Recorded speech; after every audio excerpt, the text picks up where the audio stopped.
माझ्या पाहण्यामध्ये कसं मुलगा आहे आळंदीचा सोहम नावाचा, ज्याच्या ज्ञानेश्वरीच्या 9,000 ओव्या आणि भगवद्गीतेचे 700 श्लोक मुखोद्गत आहेत. वाह!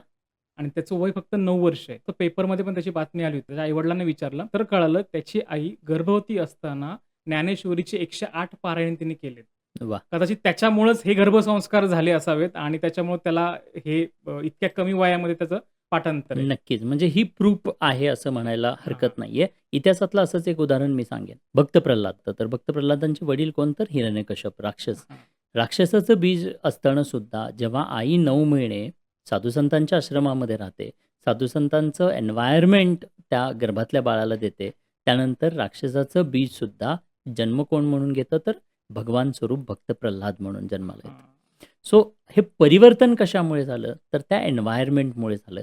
त्यामुळे प्रेग्नन्सीमध्ये त्या आईला आपण कशा प्रकारचं एन्व्हायर्नमेंट देतोय, त्याच पद्धतीनं त्या बाळामध्ये क्वालिटीज किंवा ते परिवर्तन आपल्याला बघायला मिळतं आणि त्यासाठी मला वाटतं तुम्ही दिलेलं हे एक्झाम्पल हां. निश्चित खूप सुंदर उदाहरण गणलं जाईल. खूप सुंदर.